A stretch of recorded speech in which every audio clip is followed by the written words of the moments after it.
Level 1, Basement Listener, 3:14 a.m. Your left ear is burning from cheap government headphones. Your right hand hovers over the flag key like it's a trigger. A voice crackles through the intercept. Low watt, short wave, desert static thick. You catch 3 words, then the transmission drops. Somebody upstairs needs a translation in 6 minutes because somebody else is already sliding steel over a map. Your paycheck is $1,946.12 every 2 weeks after deductions. You're doing dirt for pocket change, just not the kind the homies brag about. The room is a windowless sublevel under a federal building off Wilshire, cold enough to make your knuckles pale. Outside, Louisiana keeps moving, the 405 still hissing, even at this hour. But down here, time is just audio files and mistakes you can't take back. Most people think you just translate. Nah, you're learning the first rule. One mistranslated verb turns into a body, and the question hits you hard right when the next intercept lands. Cleaner signal, clearer threat.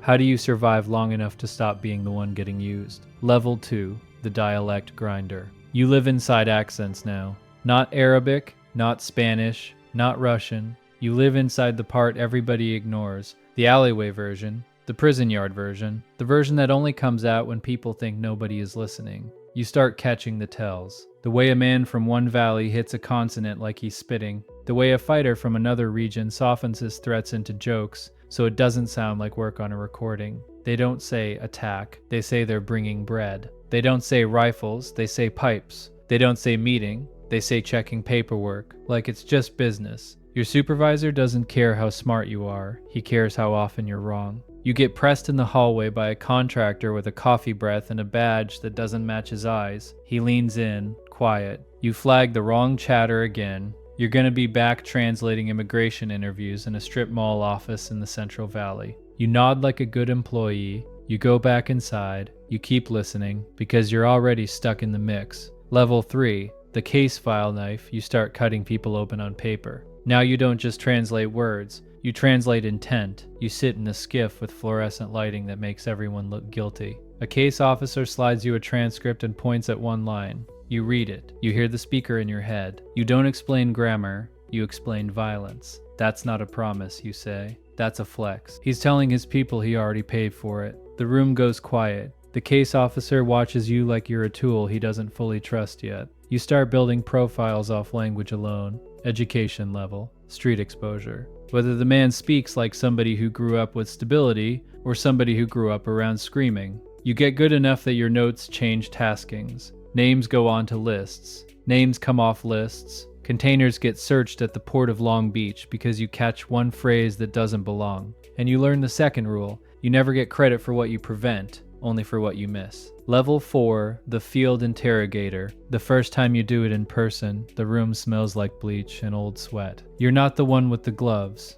You're the one with the words. A detainee sits under hard light, wrists red, eyes dry. The tactical guy asks questions like he's reading a menu. You watch the detainee's mouth because his lips tell the truth before his voice does. He answers in a dialect he doesn't speak. He uses a local idiom that gives away which side of a border he really moves on. You lean forward, calm, like you're at an In-N-Out parking lot at midnight talking business through a cracked window. You switch registers, formal to street, smooth, not to impress him, to trap him in familiarity. His shoulders loosen for half a second. That's the crack. You slide the question into it. He lies. You translate his lie as a lie without saying lie. You do it clean, professional. The room stays cold. Later outside, a handler tells you, almost friendly, "Good work. You're active now." Active, like you asked for this. Level 5, the cutout. You stop wearing your real name like it means anything. You get a burner that never has your contacts, never has your life. You get a second one that only rings when something is already on fire. You get briefed in a downtown high-rise with glass walls and quiet carpet. DTLA money stacked on top of street-level rot. A case officer takes you to lunch like it's normal. He talks with his mouth full, casual. You're not just translating anymore, he says. You're shaping how people get understood. You learn how to feed a source questions that feel like their idea. How to nudge a conversation so the target uses the words you need on tape. How to make someone feel safe enough to say the part that ruins them. You ride in a plain whip that smells like sun-baked plastic. You sit in the back seat, hoodie up, watching reflections instead of faces. Then the head fake hits. A source you helped build, Months of slow trust gets rolled in a federal raid that isn't supposed to happen.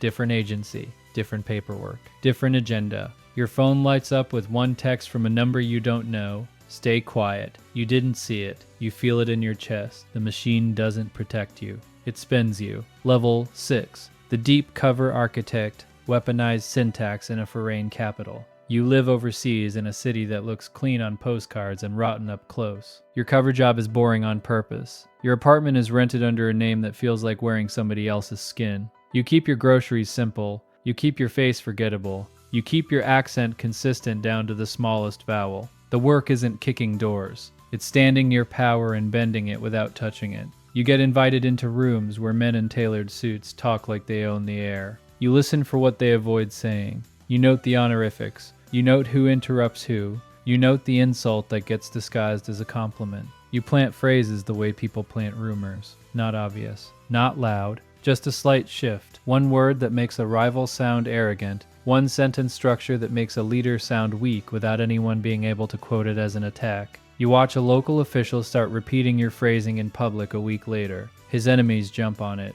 He doesn't even know why he feels off balance. And you learn the third rule. Your cover doesn't break from big mistakes. It breaks from one small word said the wrong way. A taxi driver asks you a question. Simple. Normal. His eyes flick up in the rear view. Just once. Like he just heard the wrong neighborhood in your voice. You go home and you don't sleep for 36 hours. Level 7. The ghost. Now you stop dealing in people. You deal in atmospheres. You sit in another secure room. Different country. Same cold lighting. Watching feeds scroll. You don't write propaganda like a cartoon villain. You write it like it's already real. You craft statements that sound like somebody's cousin said it outside a corner store. You craft denials that sound like a tired mother trying to keep her son out of trouble. You craft outrage that reads like it was typed on a cracked phone, thumbs shaking. You never push one big lie, you push 10 small ones that make the truth harder to hold. A contractor shows you a demo, a voice that isn't a voice, a clean imitation tuned to a regional cadence. The audio sounds like it was recorded inside a kitchen, not a lab. You don't ask how it's made. You don't need the recipe.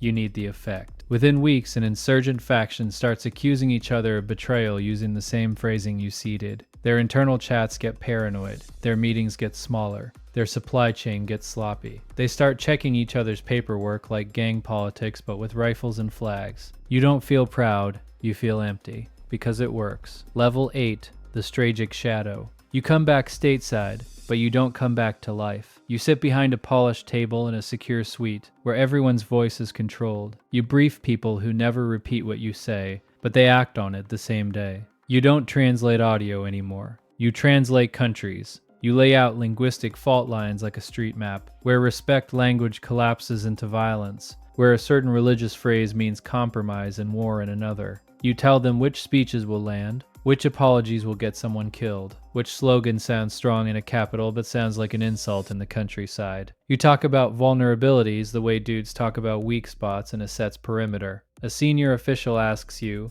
straight, can we steer them away from escalation? You answer like a technician, because that's what you are now. We can steer what they think escalation is. You sign papers with ink that doesn't feel real. Your clearance is so high your social life gets deleted by default. You can't tell anyone what you do. You can't explain why you flinch when a stranger mispronounces something common. You start locking your own phone in another room when you sleep. You're not scared of enemies. You're scared of patterns. Level 9. The Mythic Boss. Your name doesn't show up on normal org charts. You walk through secure corridors where people step aside without meaning to. You sit in meetings where the director doesn't look at you until it matters, and then looks at you like you're the weather report before a storm. When you speak, you don't use extra words. You don't sell. You don't pitch. You give probabilities and consequences. You tell them what a rival leader's phrasing means when he says peace. You tell them what it means when his spokesman suddenly switches dialect mid-sentence. You tell them which televised pause is fear and which one is calculation. You also carry the part nobody asks about. You remember every voice that went quiet after you flagged it, every confession you helped pull out, every public argument you helped ignite from a distance. Your bank account is fine. Your house is quiet. Your security is tight. Your mind never stops translating. At night you stand near a window in a safe neighborhood that doesn't feel like yours. hearing freeway hiss in the distance, like ocean noise. You think about how you spend your life controlling reality with words, and how you can't even tell the truth at a dinner table without checking who's listening. The reward isn't freedom. It's a golden cage with soundproof walls. And in that same kind of cold, windowless room where you started, somewhere under a federal building where the air smells like recycled AC, a new kid puts on the headphones at 3:14 a.m., fingers shaking over the flag key, doing dirt for pocket change, praying one mistranslated verb doesn't ruin somebody's life, while the machine keeps running like it never needed you at all.